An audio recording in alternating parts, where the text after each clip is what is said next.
एक बार एक टीचर ने एक बच्चे से पूछा कि बताओ बच्चे, दुनिया का कौन सा ऐसा इलाका है जहां सारी भाषाएं बोली जाती हैं। बच्चे ने जवाब दिया उत्तर प्रदेश। टीचर ने पलट के पूछा उत्तर प्रदेश कैसे? बच्चा बोला हमारे यहाँ जिस भी भाषा में समझो उसी भाषा में समझा दिया जाता है। बात तो सही है। दी अनटोल्ड स्टोरी ऑफ योगी देखकर थिएटर से निकले और एक ही वर्ड में ये कहना चाहते हैं कि चीज बढ़िया है, एकदम रापचिक चीज है। सबसे पहले तो बोलना चाहूंगा कि अनंत जोशी ने योगी जी के किरदार की जो पकड़ बनाई है, मुझे नहीं लगता था कि कोई इस तरह से उनको पोर्ट्रे कर सकता था। Very well played. अब क्योंकि हम सबने उनको देखा है योगी जी को, तो एक ऐसे इंसान की लाइफ को निभाना जो एक्टिव पॉलिटिक्स में हो, एक राज्य के मुख्यमंत्री हो, इतना आसान होता नहीं है, लेकिन उसको आसान करके अनंत ने दिखाया। इसके लिए मैंने कांग्रेचुलेशंस।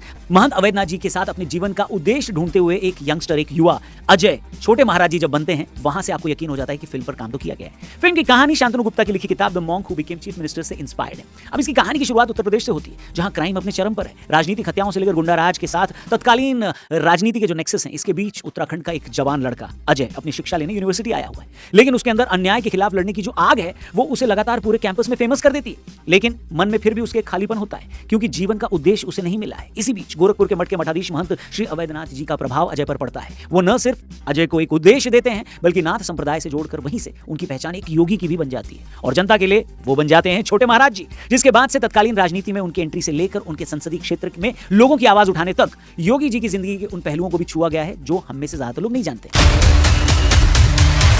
न्याय के लिए डीएम के दफ्तर के बाहर 36 घंटे बैठना हो या इलाके के सबसे बड़े बाहुबली के सामने सीना तान के खड़े रहना हो, छोटे महाराज जी ने वो सब कुछ करके दिखाया है जो एक फिल्म के हीरो से हम एक्सपेक्ट करते हैं। अंतर बस इतना है कि ये सब कुछ रियल था। गोरखपुर और पूर्वांचल के क्षेत्रों में छोटे महाराज जी का बढ़ता हुआ कद कई लोगों को प्रभावित कर रहा था। वहीं कई पॉलिटिकल पार्टीज और नेताओं को भी वो चुनौती दे रहे थे। उन सबके बीच महंत योगी आदित्यनाथ, सांसद योगी आदित्यनाथ की रिस्पॉन्सिबिलिटी को बिना किसी डर के बखूबी निभाते हैं। ये भी इसकी एक कहानी है। फिल्म की सबसे खास बातों में शुरू में आपको बता चुका हूं, अनंत जोशी की परफॉर्मेंस, योगी जी को जो उन्होंने प्ले किया वो शानदार है। दरअसल बताया जा रहा है कि इस फिल्म में एक्टिंग करने से पहले वो जॉन्डिस से ठीक होकर निकले थे। फिल्म के शुरुआती सीन्स में वीएफएक्स के माध्यम से बताया जा रहा है कि उनकी बीमारी के प्रभाव को कम दिखाया गया है। इस रोल को प्रिपेयर करने के लिए उन्होंने योगी जी की 150 से ज्यादा आवर्स की, 150 घंटों से भी ज्यादा की क्लिपिंग्स देखी है। उनकी भाषा और डायलॉग को पकड़ने की कोशिश हुई है। वो छोटे छोटे नुआंसेस आपको उनकी एक्टिंग में दिखेंगे भी। इसके साथ ही फिल्म के कई सीन मास भी हैं और कई जगह इमोशन भी है। वो शायद इसलिए भी क्योंकि फिल्म की पूरी शूटिंग के दौरान क्रू मेंबर्स में से किसी ने नॉनवेज को हाथ तक नहीं लगाया। ये सब्जेक्ट के प्रति अपने कमिटमेंट को दर्शाता है।